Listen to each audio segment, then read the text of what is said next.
أعوذ بالله من الشيطان الرجيم. بسم الله الرحمن الرحيم.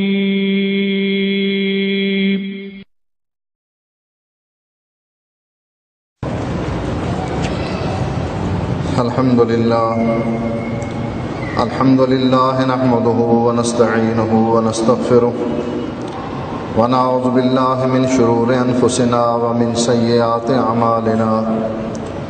من يهده الله فلا مضل له ومن يضلله فلا هادي له وأشهد أن لا إله إلا الله وحده لا شريك له وأشهد أن محمدا عبده ورسوله.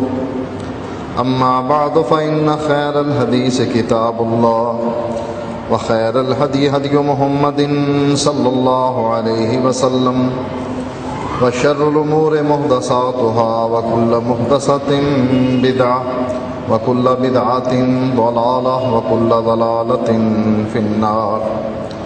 فأعوذ بالله السميع العليم من الشيطان الرجيم. بسم الله الرحمن الرحيم. يريدون ليطفئوا نور الله بأفواههم والله متم نوره ولو كره الكافرون.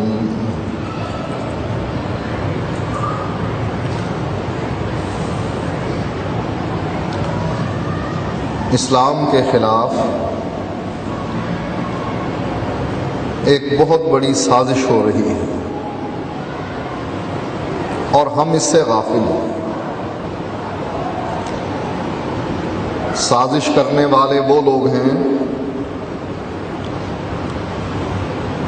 جن پر اللہ تعالیٰ نے لعنت کی،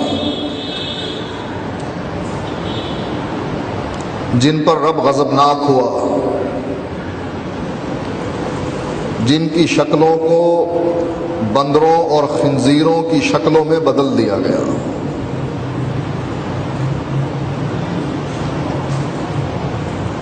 سازش کرنے والے وہ لوگ ہیں جو ہمارے دشمن، ہمارے نبی کے دشمن، ہمارے قرآن کے دشمن اور جس ہستی نے قرآن نازل کیا ہے اس کے دشمن.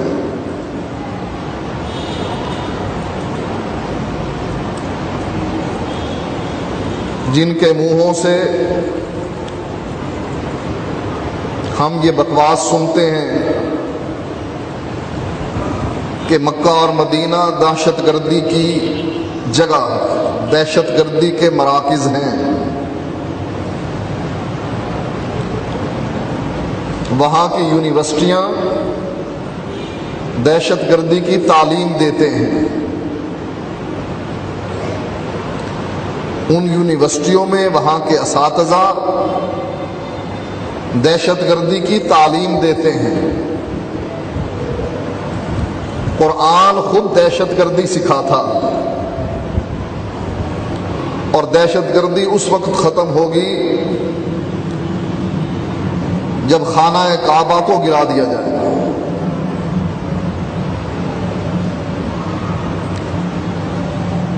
پہلے حکومتیں کہا کرتی تھیں، اس سازش میں پہلے حکومتیں شریک تھیں کہ جن کے بارے میں رب کہتا ہے یہ تمہارے دوست نہیں دشمن ہیں. حکومتیں ان کے ساتھ اتحاد کا درس دیتی تھیں،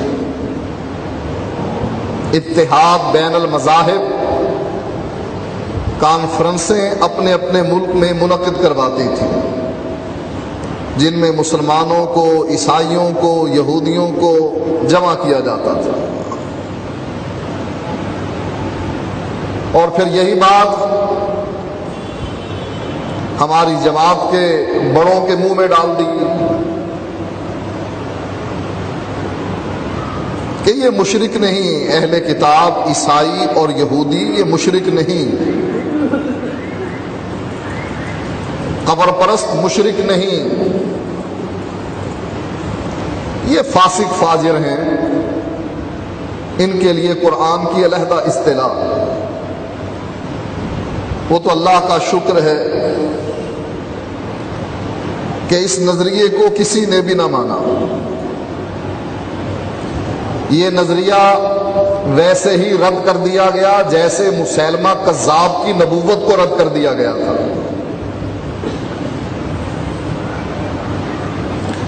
لیکن ہمیں یہ جانچنا چاہیے کہ جس چیز کی دعوت ہمارے حکمران ہمیں دے رہے ہیں، ہمارا میڈیا ہمیں دے رہا ہے، ہمارے دشمن ہمیں دے رہے ہیں، آیا واقعی وہ ہمارے دشمن ہیں؟ واقعی یہ لوگ نجس ہیں جیسا کہ ابو سفیان کی بیٹی ام المومنین ام حبیبہ نے اپنے باپ کے ساتھ سلوک کیا تھا؟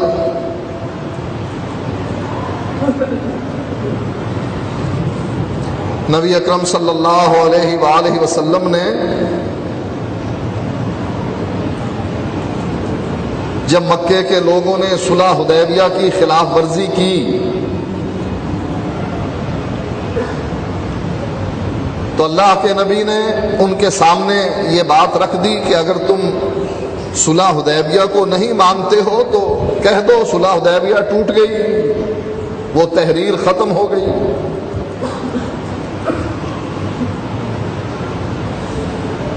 اس وقت انہیں جوش چڑھا ہوا تھا، کہنے لگے ٹوٹ گئی، ہم نہیں مانتے۔ بعد میں سنجیدہ لوگوں نے سوچا اگر وہ ٹوٹ گئی تو پھر یہ مصیبت تو ہمارے سر پر آ پڑے گی۔ کوشش کرنے لگے کہ اس صلح کو جس کو توڑنے کا ہم نے خود اعلان کیا تھا اس کو جوڑ دیا جائے۔ حضرت علی رضی اللہ تعالی عنہ کے پاس ابو سفیان آئے، کہنے لگے میری مدد کرو، اپنے آقا سے کہو جو صلح ہم نے توڑی تھی اس کو جوڑ دے، وہ معاہدہ برقرار رکھے۔ حضرت علی نے اس سے مذاق کیا، کہنے لگا تو سردار ہے، جا مدینے میں اعلان کر دے کہ جو صلح ہم نے توڑی تھی ہم نے جوڑ دی۔ یہ پہلے اپنی بیٹی کے پاس گئے کہ شاید یہ میرے لیے اپنے شوہر سے سفارش کریں گی اور میری بات بن جائے گی۔ جب ابو سفیان کی بیٹی نے اپنے باپ کو اپنے گھر آتے ہوئے دیکھا، ایک بستر بچھا ہوا تھا جس میں کھجور کی چھال تھی، کھجور کے پتے، انہوں نے وہ بستر لپیٹ دیا۔ ابو سفیان اپنی بیٹی کی اس حرکت کو نوٹ کر رہا تھا، پوچھنے لگا بیٹی یہ بستر تو نے کیوں لپیٹا؟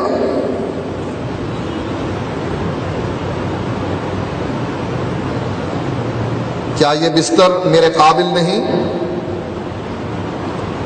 یا میں اس بستر کے قابل نہیں؟ میں اپنی قوم کا سردار ہوں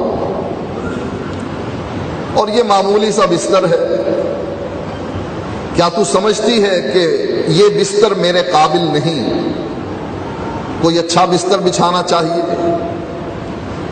یا تو سمجھتی ہے کہ میں اس بستر کے قابل نہیں، یہ بستر اونچا ہے اور میری شان نیچے ہے؟ ام حبیبہ کہنے لگی بابا صحیح بات تو یہ ہے کہ تو اس بستر کے قابل نہیں، انما المشرکون نجس، تو پلید انسان ہے اور یہ میرے نبی کا پاک بستر ہے، میں تجھے اس پر بیٹھنے کی اجازت نہیں دوں۔ کہاں وہ یہ خیال کر کے آیا تھا کہ بیٹی میری سفارش کرے گی، اور کہاں بیٹی نے یہ سلوک کیا کہ بستر ہی لپیٹ دیا، گھر سے نکل گیا۔ حضرت علی سے جا کر کہا، حضرت علی نے مذاق کیا، اس نے صحیح سمجھا، اعلان کر دیا، مکے واپس چلا گیا۔ لوگوں نے پوچھا تو صلح کی تجدید کے لیے گیا تھا، کیا بنا؟ کہنے لگا میں کر آیا صلح کی تجدید۔ کہا کیسے کی، کون کون شریک ہوا؟ کہا شریک تو کوئی بھی نہیں ہوا، میں علی سے ملا تھا، علی نے کہا تھا جاؤ اعلان کر دو تم سردار ہو، تمہاری بات کو کون رد کر سکتا؟ لوگوں نے کہا علی نے تجھ کو بے وقوف بنایا۔ صلح کی تجدید ایسے ہوتی ہے، صلح کی تجدید میں فریقین شامل ہوتے ہیں تو تجدید ہوتی ہے، ورنہ جیسے فریقین کی عدم موجودگی میں صلح نامہ نہیں لکھا جا سکتا، ایسے تجدید بھی نہیں ہو سکتی۔ وہ جن کا شرک عیاں ہے، آج اسلام کے خلاف سازش کیا ہو رہی ہے؟ وہ جن کا شرک عیاں ہے ان کو کہا جا رہا ہے تم ہمارے بھائی ہو، ہم میں اور تم میں کوئی فرق نہیں، ہم تم ایک ہیں۔ ہمارا دشمن کون ہے؟ ہندو بنیا، ان لوگوں کو جو دائرہ اسلام سے خارج ہو چکے ہیں اللہ کے ساتھ شرک کرنے کی وجہ سے۔ اب حکومتیں اتحاد بین المسالک کے نام پر ان کے اندر جوڑ پیدا کر رہی ہیں کہ عقیدے کو ایک طرف رکھو۔ عقیدہ، یہ مولوی یہاں تک پہنچ گئے، کہنے لگے یہ توحید و سنت کی باتیں پرانی باتیں ہو گئی، اس کو چھوڑ دو، اب نیا دور آیا جس میں اتحاد اور اتفاق ہونا چاہیے، ہم سب ایک ہیں۔ یہ پرانی بوسیدہ باتیں ہیں کہ جو توحید کو نہیں مانتا وہ مشرک ہے، جو سنت کو نہیں مانتا وہ بدعتی ہے، اس کا راستہ صراط مستقیم نہیں، جو محمد الرسول اللہ صلی اللہ علیہ وآلہ وسلم کی اتباع نہیں کرتا۔ یہ پرانی دقیانوس باتیں ہیں، پہلے اس پر مناظرے بھی ہوتے رہے، تقریریں بھی ہوتی رہیں، کتابیں بھی لکھی جاتی رہیں۔ اب دور کس چیز کا ہے؟ اتحاد اور اتفاق۔ قرآن اس اتحاد کو رد کرتا، قرآن ان دوستوں کو دشمن قرار دیتا، مسلمانوں کا بھی دشمن، نبی کا بھی دشمن اور اللہ کا بھی دشمن۔ اللہ تعالیٰ قرآن مجید میں ارشاد فرماتا ہے یا ایھا الذین آمنوا لا تتخذوا اليہود والنصارى اولیاء۔ اتحاد بین المذاہب کی تعلیم دینے والوں، قرآن کا واضح حکم کیا ہے؟ اے ایمان والو، یہودیوں اور عیسائیوں کو دوست نہ بناؤ، بعضهم اولیاء بعض۔ ہاں یہودی اور عیسائی یہ آپس میں دوست بن سکتے ہیں، لیکن مسلمان اور یہودی اور عیسائی دوست نہیں بن سکتے۔ آج یہودی اور عیسائی مسلمانوں کے خلاف متحد ہیں، اس لیے اللہ نے کہا بعضهم اولیاء بعض، بعض یہودی بعض عیسائیوں کے دوست بن سکتے ہیں لیکن مسلمان کے دوست نہیں بن سکتے۔ وَمَن يَتَوَلَّهُم مِّنكُمْ فَإِنَّهُ مِنْهُمْ، اور جو ان یہودیوں عیسائیوں سے دوستی قائم کرے گا فَإِنَّهُ مِنْهُمْ، یہ بھی یہودیوں اور عیسائیوں جیسا۔ مسلمانوں کے ساتھ اس کا کوئی تعلق نہیں، چاہے یہ کلمہ گو ہے، اگر اس کی دوستی اتحاد بین المذاہب کی وجہ سے کسی یہودی اور عیسائی سے ہو جاتی ہے، یہ یہودی اور عیسائی ہے، مسلمان نہیں۔ فَإِنَّهُ مِنْهُمْ۔ ایک جگہ فرمایا یا ایھا الذین آمنوا لا تتخذوا الذین اتخذوا دینکم ہزوا ولعبا۔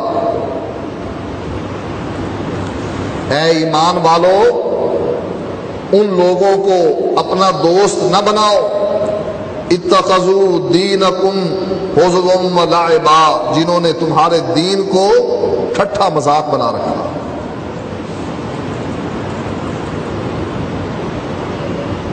ان کے چرچ کا پادری تمہارے قرآن کو جلا رہا ہے اور تم ان کی طرف دوستی کے ہاتھ بڑھا رہے ہو۔ کسی مسلمان حکمران کو یہ توفیق نصیب نہیں ہوئی کہ یہ جمہوری طور پر ہی اپنا سفیر واپس بلا لے، سفارتی تعلقات منقطع کر دے، ان کا معاشی بائیکاٹ کر دے، تجارتی لین دین بند کر دے۔ کسی مسلمان حکمران کو اتنی بھی توفیق نہیں ہوئی۔ کن سے؟ جن لوگوں نے ہمارے قرآن کو جلایا، جن لوگوں نے ہمارے نبی کے خاکے شائع کیے، کسی مسلمان حکمران نے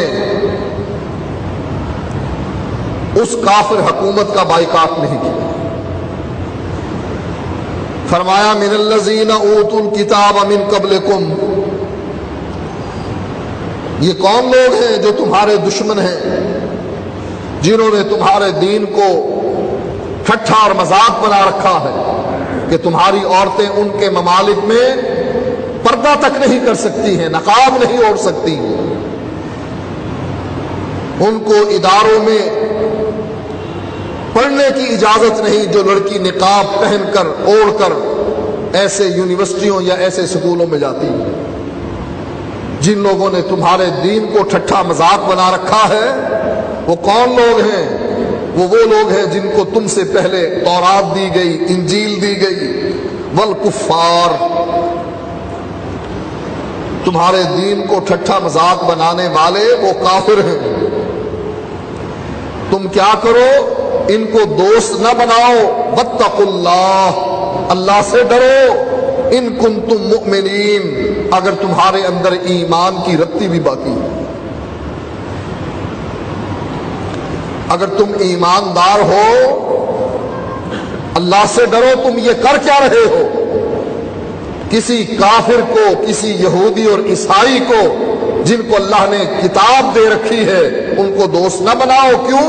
یہ تمہارے دین کے ساتھ ٹھٹھا مذاق کرتے ہیں۔ پھر انجام بتلایا کہ جو لوگ یہ کام کریں گے ان کا انجام کیا ہے۔ فرمایا لا يتخذ المؤمنون الکافرین اولیاء من دون المؤمنین، مومنوں کو چھوڑ کر کافروں کو اپنا دوست نہ بنانا۔ وَمَن يَفْعَلْ ذَلِكَ فَلَيْسَ مِنَ اللَّهِ فِي شَيْءٍ، اور جو مومنوں کو چھوڑ کر کافروں کو اپنا دوست بنائے گا، اللہ اس سے لا تعلق ہے، اللہ کا اس سے اب کوئی تعلق نہیں۔ اللہ نے پھٹکار دیا، اس کو دور کر دیا اپنی رحمت سے۔ فَلَيْسَ مِنَ اللَّهِ مِن شَيْءٍ، اب اس پر ظلم کے پہاڑ ٹوٹے، اللہ اس کا ساتھ نہیں دے گا۔ اس کا گھر جلایا جائے، اللہ اس کا ساتھ نہیں دے گا۔ اس کی حرمت کو پامال کیا جائے، اس کی عزت کو تار تار کیا جائے، اس کی معیشت کو تباہ کیا جائے، اللہ آسمان پر عرش پر بیٹھ کر یہ نظارہ تو کرے گا، آسمان سے مدد کے لیے فرشتے نہیں بھیجے گا۔ فلیس من اللہ فی شیء، اللہ نے اس سے اپنے تعلق کو توڑ لیا، اس کو دھتکار دیا، اپنے در سے دور کر دیا۔ اب اللہ کا اس سے کوئی تعلق نہیں، ورنہ حق علینا نصر المؤمنین، مسلمانوں کی، مومنوں کی مدد کرنا اللہ کہتا ہے ہم پر فرض ہے۔ حق علینا نصر المؤمنین، مومنوں کی مدد کرنا ہم پر فرض ہے۔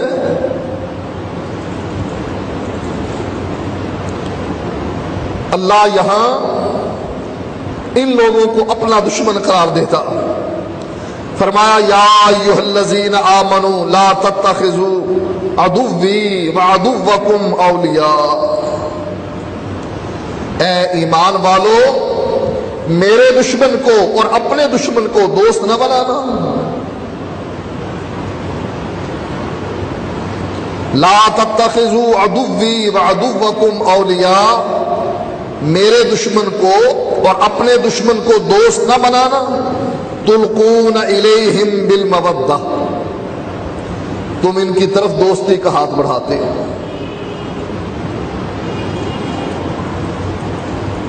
تم ان سے بھیک مانگتے ہو، تم ان کے آگے بچھے جاتے ہو. تلقون الیہم بالمودہ، تم ان کی طرف دوستی کا ہاتھ بڑھاتے ہو. وَقَدْ كَفَرُوا بِمَا جَاءَكُم مِّنَ الْحَقِّ، لیکن یہ ایسے بدبخت ہیں کہ ان کے پاس حق پہنچ گیا. یہ جانتے ہیں کہ یہ آنے والا نبی سچا نبی ہے، یہ قرآن سچی کتاب ہے. اس کے باوجود وقد کفروا، اس قرآن کا انکار کر دیتے ہیں، اس نبی کو ماننے کے لیے تیار نہیں ہوتے. یہ کون ہیں؟ یہ تمہارے دشمن بھی ہیں، میرے دشمن بھی ہیں. چلو یہ بات تو سمجھ آتی ہے کہ یہ یہودی اور عیسائی مسلمانوں کے دشمن ہیں، اس لیے کہ آخری نبی اسحاق علیہ السلام کی نسل سے نہیں آئے، یہ دشمن بن گئے. لیکن اللہ سے دشمنی کی کیا وجہ ہے، کیا سبب؟ اللہ پر تو ان کا ایمان ہونا چاہیے نا. نبی سے دشمنی، قرآن سے دشمنی اتنی بڑی، آخرکار یہ اللہ کے بھی دشمن بن گئے. اصل کیا چیز تھی؟ نبی سے دشمنی، قرآن سے دشمنی، نبی کا انکار، قرآن کا انکار. اور یہ سبب بن گیا جب یہ دشمنی میں آگے بڑھ گئے، کہا اچھا جس نے یہ قرآن بھیجا ہے وہ بھی ہمارا دشمن، جس نے اس نبی کو بھیجا ہے وہ بھی ہمارا دشمن. اسی لیے اللہ تعالیٰ نے فرمایا من کان عدو للہ، جو اللہ کا دشمن بن جائے، جو جبریل کا دشمن بن جائے. جبریل کے ساتھ دشمنی کی وجہ کیا ہے؟ یہ وہ قرآن لے کر آیا، یہ وہ عذاب لے کر آیا جو اہل کتاب پر نازل کیا گیا. یہ عذاب لانے والا، قرآن لانے والا، یہ ہمارا دشمن ہے. اور چونکہ یہ ہمارا دشمن ہے لہذا اس کو بھیجنے والا اللہ بھی ہمارا دشمن ہے. اللہ نے ان بدبختوں کی سرکشی قرآن میں یوں ذکر کی، وقالت الیہود ید اللہ مغلولہ. یہ بدبخت کہنے لگے یہودی، ید اللہ مغلولہ، اللہ کا ہاتھ اس کی گردن کے ساتھ بندھا ہوا. کیا معنی؟ اللہ بخیل ہے، خرچ نہیں کرتا، اس کا ہاتھ بندھا ہوا ہے. فرمایا اللہ تعالیٰ نے غلت ایدیہم، ان بدبختوں کے ہاتھ بندھے ہوئے ہیں. وَلُعِنُوا بِمَا قَالُوا، اور جو بکواس ان کی زبان سے نکلی ہے کہ اللہ کا ہاتھ بندھا ہوا ہے، وَلُعِنُوا بِمَا قَالُوا، اس وجہ سے اللہ تعالیٰ نے ان پر آسمان سے لعنت برسا دی.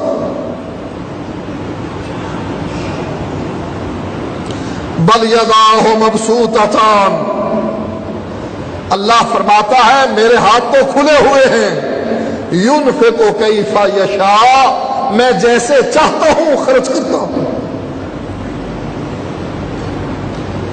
اللہ تعالی کے بارے میں اتنی بڑی گستاخی کہ اللہ کو یہودی بھی مانتے ہیں. انکار نبی کا ہے، نبی پر اترنے والی کتاب کا ہے، لیکن دشمنی میں اتنے بڑھ گئے، کہنے لگے اللہ کا ہاتھ بھی بنا ہوا ہے، اللہ نعوذ باللہ بخیل ہے. اللہ فرماتا ہے یہ خود بخیل ہے، ان پر میری لعنت ہے، میرے ہاتھ تو کھلے ہوئے ہیں، میں تو دن رات خرچ کرتا ہوں. ایک جگہ اللہ تعالیٰ کو ان بدبختوں نے فقیر تک کہہ دیا، اللہ فقیر ہے. فرمایا اللہ تعالیٰ نے لقد سمع اللہ قول الذین قالوا ان اللہ فقیر ونحن اغنیاء. اللہ نے ان لوگوں کی بات سن لی جن لوگوں نے اللہ کے بارے میں یہ بکواس کی، ان اللہ فقیر، اللہ فقیر ہے، وَنَحْنُ أَغْنِيَاءُ، اور ہم غنی ہیں، ہم سخی ہیں، اللہ فقیر ہے۔ اللہ فرماتا ہے سَنَكْتُبُ مَا قَالُوا، ہم نے ان کی بات لکھ لی ہے۔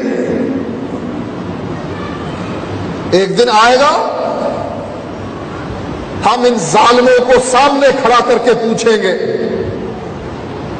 تم نے میرے بارے میں کہا تھا میں فقیر ہوں اور ہم سخی ہیں۔ سنکتب ما قالوا، ہم نے ان کی بات نوٹ کر لی ہے۔ وقتلہم الانبیاء بغیر حق، اور جو یہ نبیوں کو بغیر کسی وجہ کے قتل کرتے ہیں، ایک تو عام آدمی ہے جس کو قتل کرنا اللہ فرماتا ہے کانما قتل الناس جمیعا، جس نے ایک آدمی کو ناحق قتل کیا گویا اس نے پوری انسانیت کو قتل کر دیا۔ کہا تو عام آدمی ہے، یہ بدبخت انبیاء کو قتل کرتے تھے بغیر حق، ان انبیاء کا سوائے تبلیغ کے، دعوت کے، توحید کے، اللہ کا پیغام پہنچانے کے اور کوئی بھی جرم نہیں ہوتا تھا۔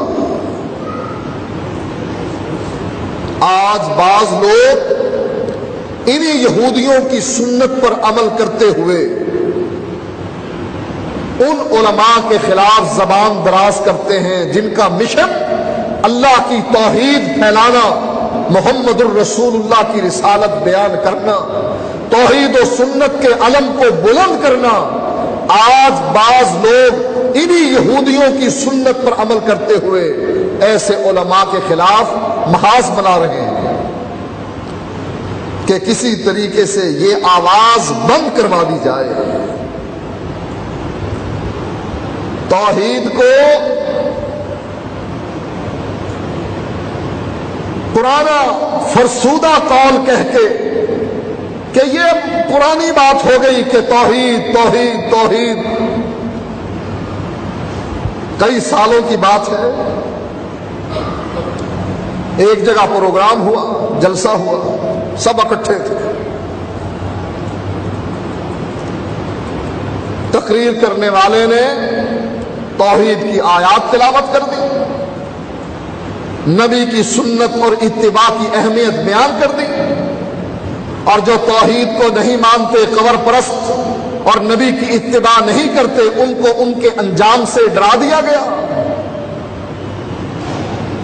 ایک عام کارکن بدبخت اٹھا، تقریر ختم ہونے کے بعد اس عالم سے مخاطب ہو کر کہنے لگا اگر یہ بکواس کرنی تھی تو آئے کیوں تھے؟ ہم تو بڑی مشکل سے لوگوں کو گھیر کر لائے ہیں کہ چندہ وصول کریں،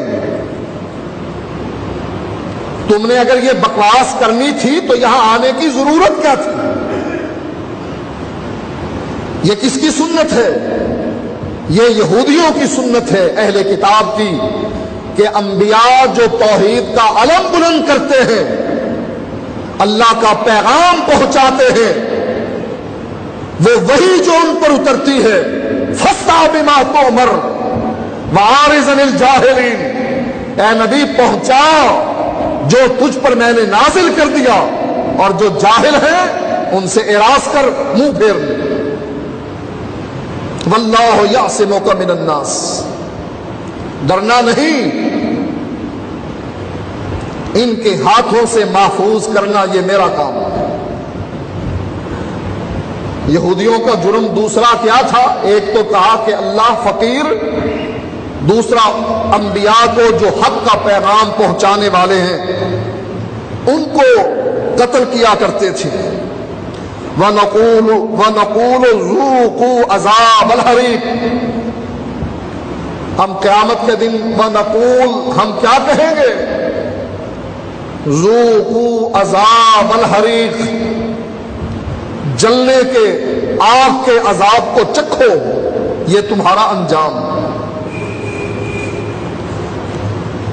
قرآن میں جب یہ آیت اتری، من ذا الذی یقرض اللہ قرضا حسنا، کون ہے جو اللہ تعالیٰ کو قرض حسنا دیتا ہے؟ کس لیے؟ اپنی آخرت بنانے کے لیے، جنت کے حصول کے لیے۔ کون ہے جو اللہ کو قرض حسنا دیتا؟ اس آیت کے اترنے کے بعد یہودی مسلمانوں سے کیا کہنے لگے؟ ان اللہ فقیر، اللہ مانگتا ہے، فقیر ہو گیا۔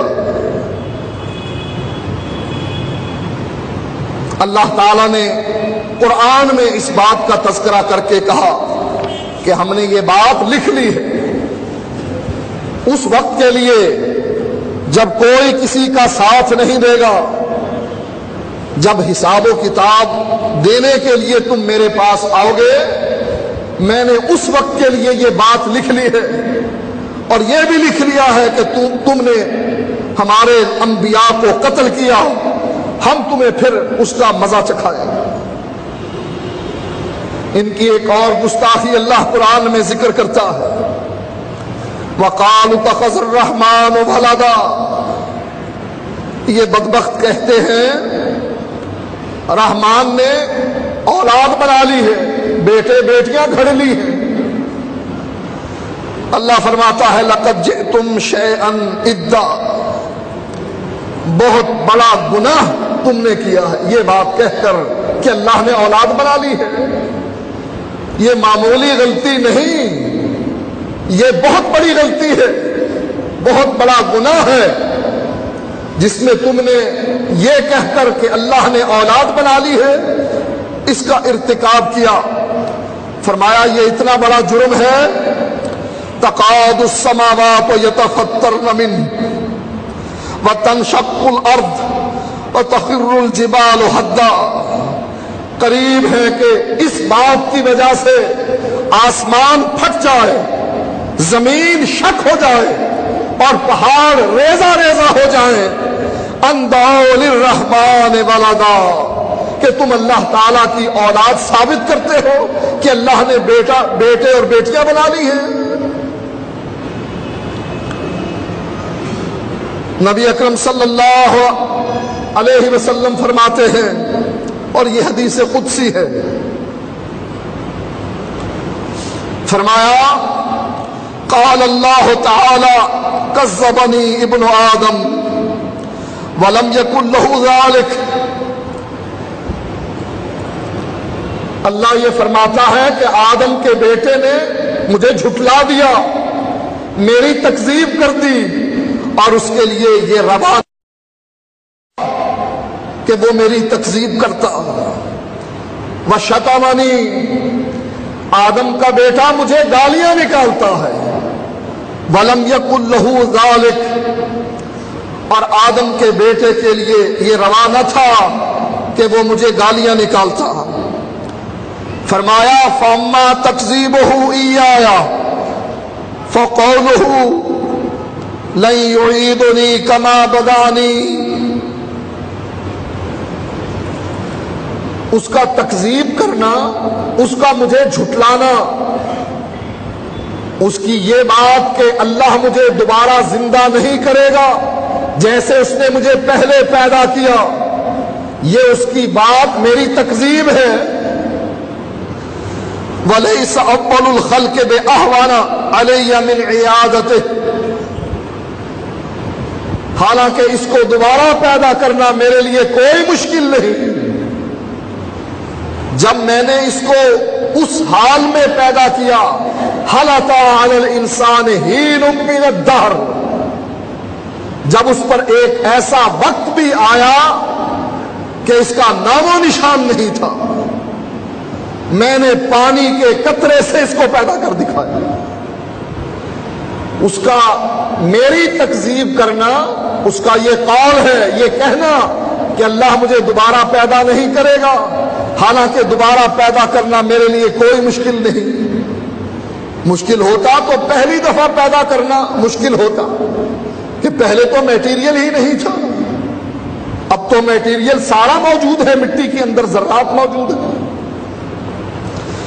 وَأَمَّا شَتَمُهُ إِيَّايَ فَقَوْلُهُ اتَّخَذَ اللَّهُ وَلَدًا، اور اس کا مجھے گالی نکالنا، اس کا یہ کہنا کہ اللہ تعالیٰ نے اولاد بنا رکھی ہے، یہ مجھے اس صورت میں گالی نکالتا۔ یہ گالیاں اللہ کو کس نے دی؟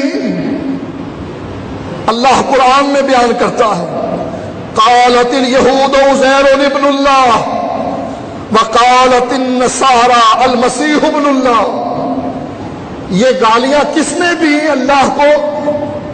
جن کے ساتھ ہمیں دوستی کا درس دیا جا رہا کہ یہ مشرک نہیں، یہ فاسق فاجر ہے۔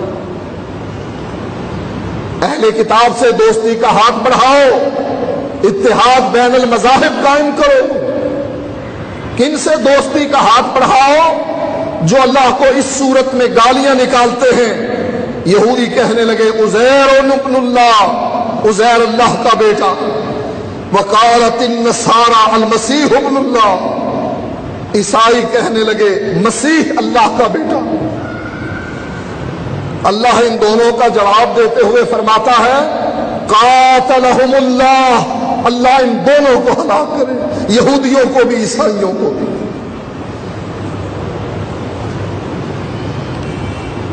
بعض ممالک میں یہودیوں اور عیسائیوں کی ہلاکت کی دعا کرنے پر پابندی لگا دی گئی ہے۔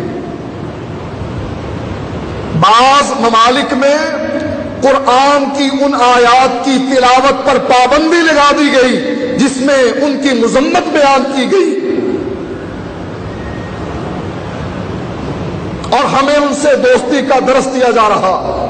اللہ فرماتا ہے یہ ہلاک ہو جائیں یہودی اور عیسائی، انا یؤفکون، انہیں عقل کیوں نہیں آتی؟ فرمایا اللہ تعالیٰ نے لقد کفر الذین قالوا ان اللہ هو المسیح ابن مریم، البتہ کفر کیا ان لوگوں نے یہ بات کہہ کر کہ اللہ کون ہے، مسیح کی صورت میں آیا ہے۔ اور ان کی جیسی بات ہمارے کلمہ گو مسلمان کہتے ہیں محمد میم کی مروڑی میں آیا ہے، محمد میم کا پردہ پہن کر آیا ہے۔ محمد اصل میں کیا ہے؟ وہ احد ہے، میم کی مروڑی درمیان میں لگا کر اس کو محمد بنا دیا گیا۔ اگر میم نکال دیا جائے احد بچتا ہے، لہذا یہ میم کے پردے میں آیا ہے وہی۔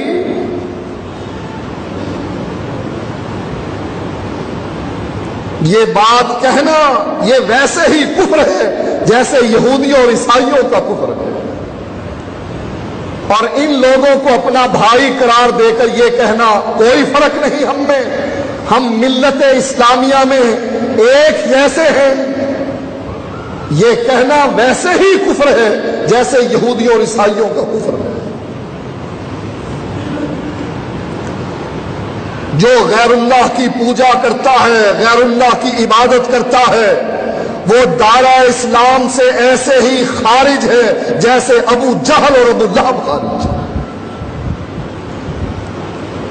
اتنا بڑا جرم کہ آج عقیدے کی بات کہنا جرم بن جائے، آج توحید بیان کرنا جرم بن جائے۔ اس سرزمین پر جس سرزمین کو حاصل کیا گیا، پاکستان کا مطلب کیا؟ لا الہ الا اللہ۔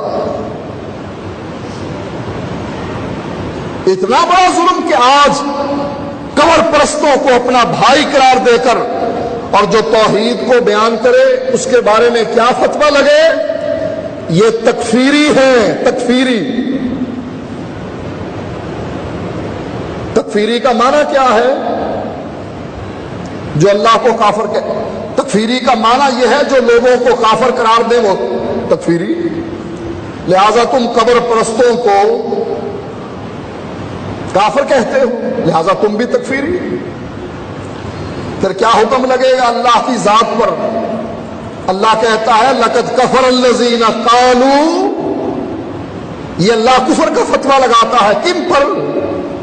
جو یہ کہہ رہے ہیں المسیح ابن اللہ، جو اللہ مسیح اللہ کا بیٹا ہے یا اللہ مسیح کی صورت میں آیا ہے، اللہ بھی تکفیری اور پھر قرآن بھی تکفیری، نبی بھی تکفیری۔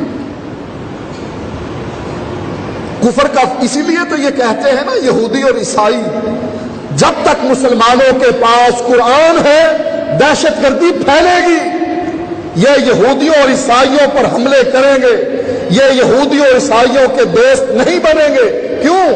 اس لیے کہ قرآن اس دہشت گردی کی تعلیم دیتا، اور یہ حق ہے، یہ سچ ہے کہنا کہ قرآن یہی تعلیم دیتا ہے۔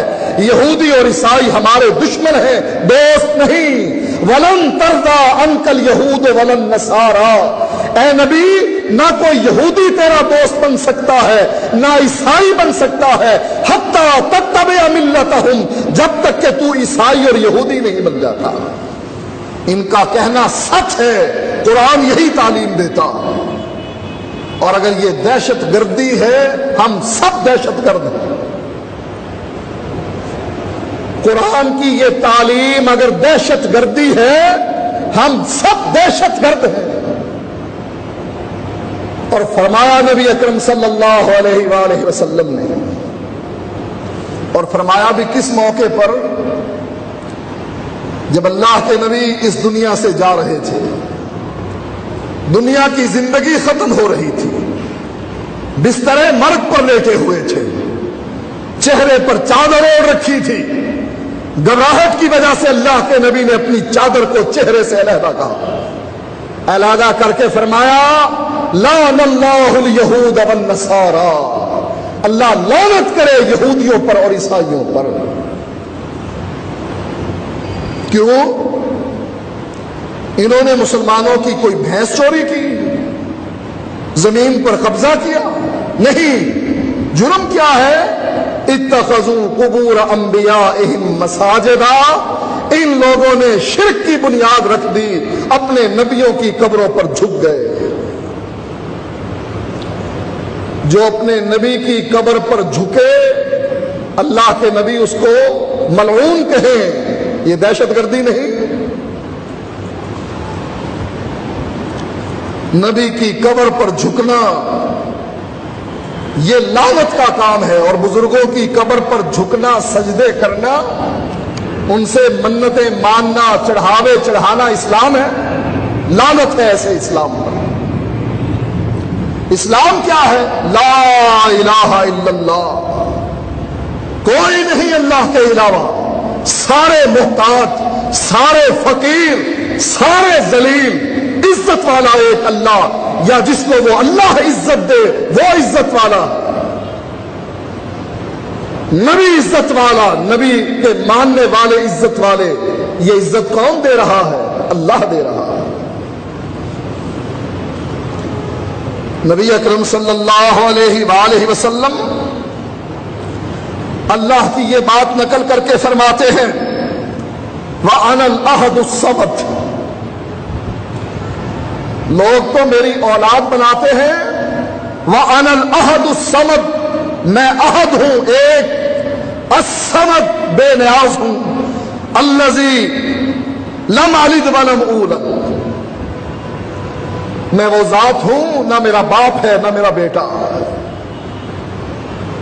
نہ میری بیوی ہے نہ میری برادری ہے، اکیلا ہوں، کوئی نہیں، ولم یکن لہ کفوا احد، میرا ہمسر بھی کوئی نہیں، میری برابری کرنے والا بھی کوئی نہیں۔ یہ اللہ توحید کا درس دے رہا ہے، دہشت گردی کا درس دے رہا ہے۔ نبی اکرم صلی اللہ علیہ وآلہ وسلم فرماتے ہیں اللہ یہ بات کہتا ہے لی ولد، ارے میری اولاد ہے، سبحانی ان اتخذ صاحبۃ و ولدا، میں پاک ہوں اس بات سے کہ میں اولاد بنا لوں، میں بیوی بنا لوں، میں اس چیز سے پاک ہوں۔ ہماری دشمنی یہودیوں اور عیسائیوں سے برقرار رہے گی ہمیشہ ہمیشہ کے لیے۔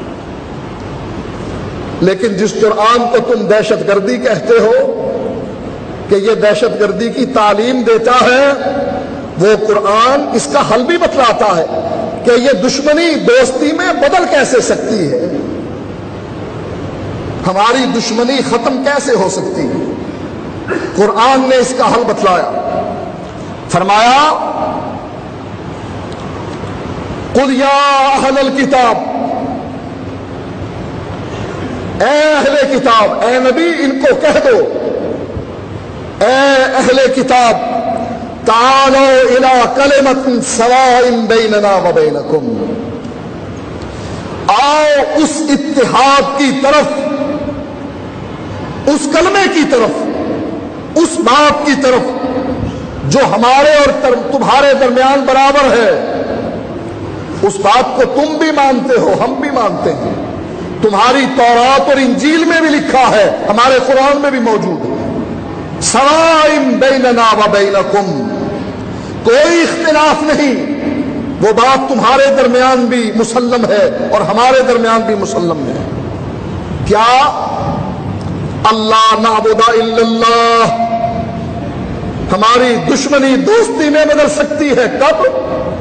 اللہ نعبد الا اللہ، کہ اللہ کی عبادت میں ہم کسی کو شریک نہ کریں، ولا نشرک بہ شیئا، اللہ کے ساتھ ہم شریک نہ کریں، اللہ کی عبادت کے علاوہ کسی کی عبادت نہ کریں، اس کی ذات و صفات میں کسی کو شریک نہ کریں، ولا يتخذ بعضنا بعضا اربابا من دون اللہ، اور اللہ کو چھوڑ کر ہم اپنے مولویوں اور پیروں اور بزرگوں علماء کو رب نہ بنائیں۔ حل کیا ہے؟ اس دشمنی کا دوستی میں بدلنے کا طریقہ کیا ہے؟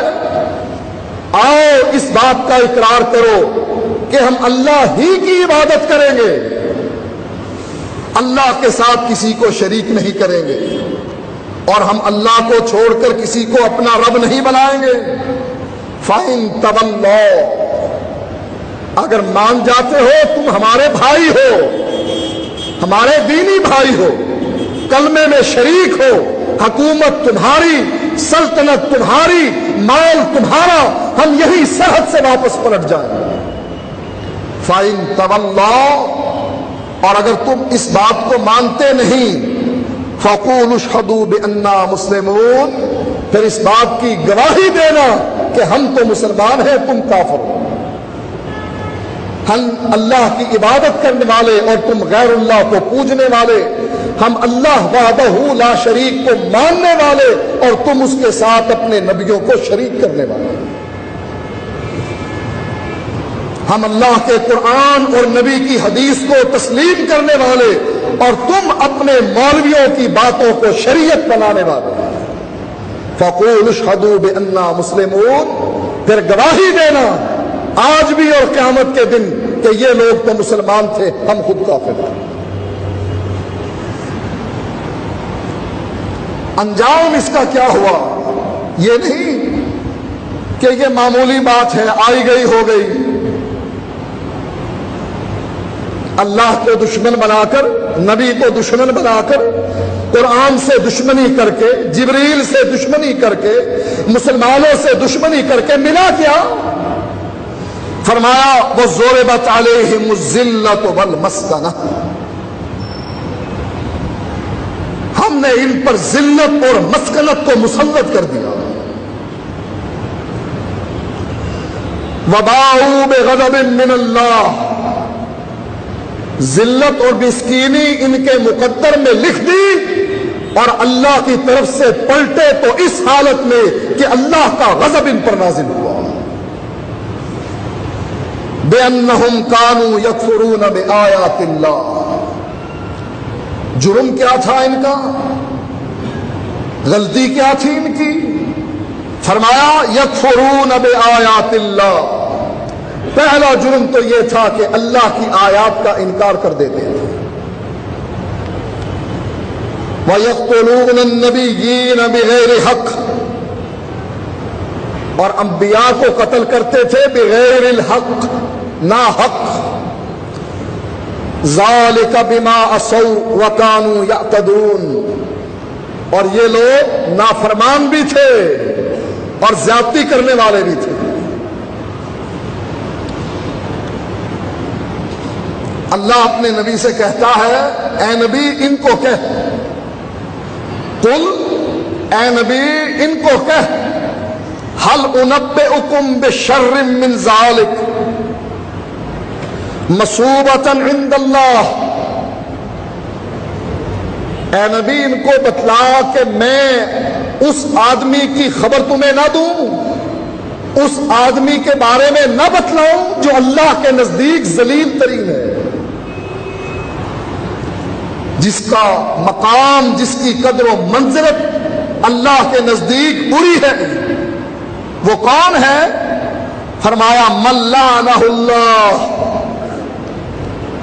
وہ ہے جس پر اللہ کی لعنت ہوئی ہے. اللہ کی لعنت کس پر ہے؟ یہودیوں اور عیسائیوں پر.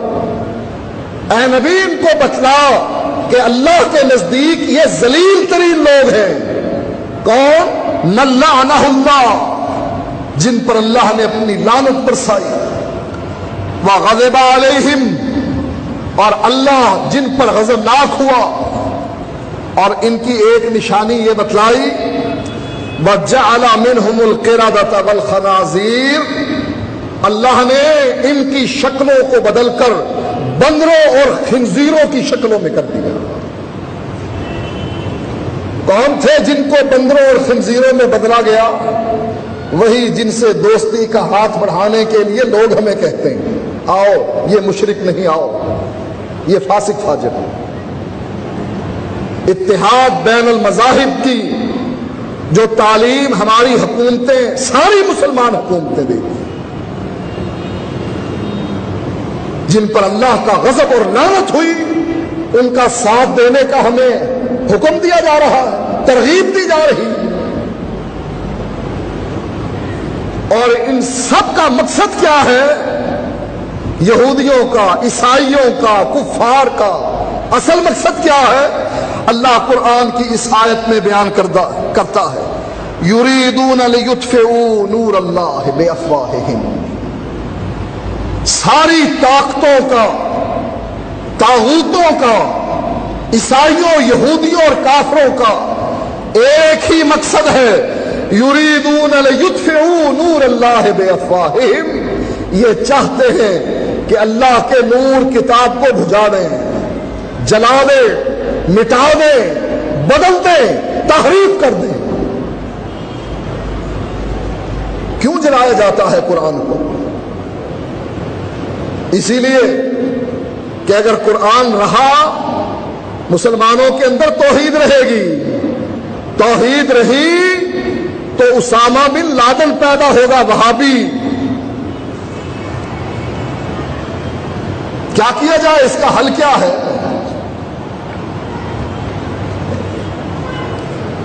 جب امریکہ نے مسلمانوں پر، خاص کر افغانستان کے علاقے میں مسلمانوں کو پکڑا، مجاہدین کو پکڑا جو اپنے گھروں کو چھوڑ کر آئے تھے،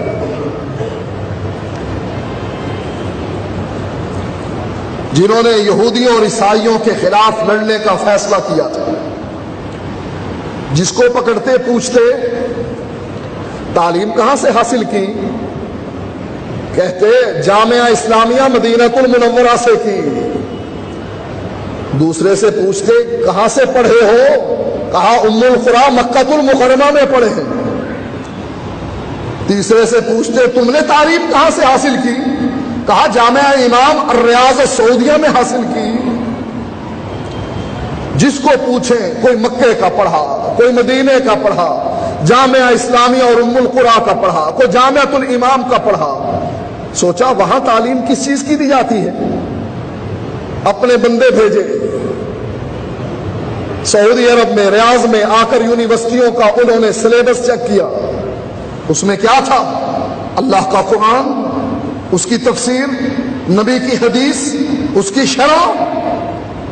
کہا اچھا اب پتہ لگا دہشت گردی کا مرکز یہ قرآن اور حدیث ہے، مکہ اور مدینہ ہے، یہ جامعہ اسلامیہ اور ام القری ہے۔ جب تک ان کو گرایا نہیں جاتا مجاہدین پیدا کرنا بند نہیں ہو سکتے ہیں، یہ سلسلہ منقطع نہیں ہوتا ہے۔ لہذا مقصد کیا ہے؟ مکے اور مدینے پر قبضہ کرو، بیت اللہ کو گراؤ، اور اس سے پہلے نصاب بدل دو۔ کمیٹیاں بن گئی جو یونیورسٹیوں کے نصاب بدل رہے ہیں۔ ہمارے اس ملک میں لے لو، قرآن میں جو آیات جہاد کی تھی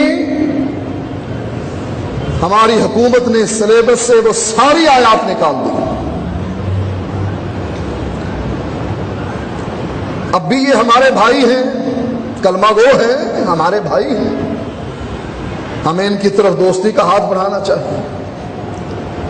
ہماری حکومت نے ساری آیات نکال دی، بعض یونیورسٹیوں نے اپنے نصاب کو بدل دیا، بعض نے قرآن کی آیات پر پابندی لگا دی، بعض نے یہودیوں اور عیسائیوں کے خلاف دعائے قنوت میں بد دعا کرنے پر پابندی لگا کر کہا کہ نہ ان کا نام نہ لو۔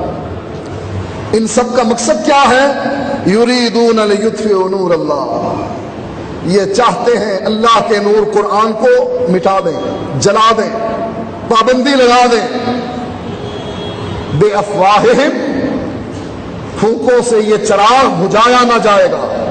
یہ چاہتے ہیں پھونکے مار مار کر قرآن کے اس چراغ کو بجھا دیا جائے۔ واللہ متم نورہ، جب اللہ اس نور کو، اس چراغ کو جلانا چاہے کون اس کا مقابلہ کر سکتا ہے؟ کون اس کو بجھا سکتا ہے؟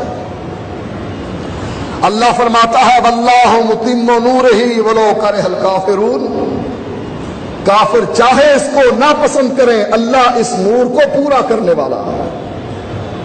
قرآن پورا رہے گا۔ 1400 سال سے زیادہ عرصہ بیت گیا، دشمنوں نے کوشش کی اس میں تحریف کرنے کی، کامیاب نہ ہوئے، اس کو بدلنے کی کامیاب نہ ہوئے، اور انشاءاللہ قیامت تک یہ قرآن اسی طرح زندہ و سلامت رہے گا۔ یہ قرآن کا اعجاز ہے، یہ معجزہ ہے قرآن۔ اللہ نے ان کو کتابوں میں محفوظ نہیں کیا، لوگوں کے دلوں میں محفوظ کر دیا۔ ایک چھوٹا سا بچہ قرآن کے 30 پارے حفظ کر کے سناتا۔ یہ فضیلت نہ تورات کو ملی، نہ انجیل کو ملی، نہ زبور کو، نہ صحف ابراہیم۔ میرے بھائیوں، اپنے عقیدے کی اصلاح کرو، تیار ہو جاؤ، مشکل گھڑیاں آنے والی ہیں۔ لوگ ڈراتے دھمکاتے ہیں، وفد بن کر آتے ہیں، اس آواز کو بند کرنے کے لیے پروگرام بناتے ہیں۔ تیار ہو جاؤ خون دینے کے لیے، لڑنے اور مرنے کے لیے، قرآن کی حفاظت کے لیے، نبی کی عظمت کے لیے، اللہ کی کبریائی کے لیے، اسلام کو پھیلانے کے لیے تیار ہو جاؤ۔ یہ خس و خاشاک کی طرح بہ جائے۔ موت ایک دن آنی ہے، 2 دن مقرر نہیں موت کے۔ کسی نے کسی سے کہا تھا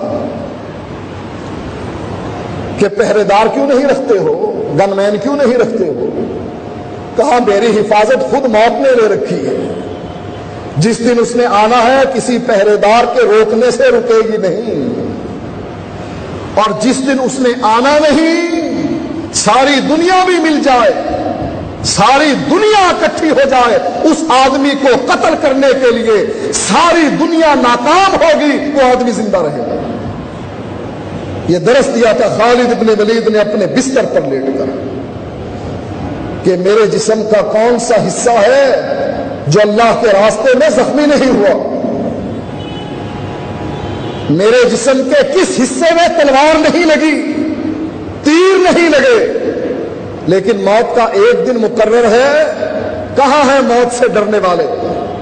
آج اتنی جنگوں میں شرکت کرنے کے بعد مجھے موت آ رہی ہے تو اپنے بستر پر آ رہی ہے، میدان جنگ میں نہیں۔ اگر اسلام کے لیے آپ کے اندر غیرت موجود ہے، آج فیصلہ کر لیں ہم توحید کا علم بلند کرتے رہیں گے، نبی کی عظمت کا اعلان کرتے رہیں گے، قرآن کی حفاظت کرتے رہیں گے، نبی کے سنت کو تازہ اور ہرا بھرا رکھتے رہیں گے۔ ساری دنیا مل کر بھی یہی تو ہمارا اثاثہ ہے، یہی تو ہماری وراثت ہے۔ اگر یہی چھن گئی، اگر توحید ہی چھن گئی تو بچے گا کیا؟ اگر نبی کی سنت ہی کسی نے ہم سے چھین لی اور ہم ڈر گئے حق کہنے پر، حق کا اعلان کرنے سے، تو ہمارے پلے میں رہے گا کیا؟ یہی توحید و سنت تو ہے جس کو رب کے سامنے پیش کر کے کہتے ہیں مولا مانتے ہیں گناہگار ہیں، مانتے ہیں سیاہکار ہیں، مانتے ہیں صغیر اور کبیرہ گناہوں میں ملوث ہیں، لیکن مولا ایک وصف تو ہمارے اندر موجود ہے جس کو تو بھی مانتا ہے کہ اللہ کے علاوہ غیر اللہ کی عبادت نہیں کرتے، اللہ کے ساتھ کسی غیر کو شریک نہیں کرتے۔ اگر یہی کوئی ہم سے چھین کر لے گیا تو یاد رکھو ہم ذلت کے اس گڑھے میں گریں گے جہاں سے نکلنا ناممکن ہے۔ وآخر دعوانا الحمدللہ۔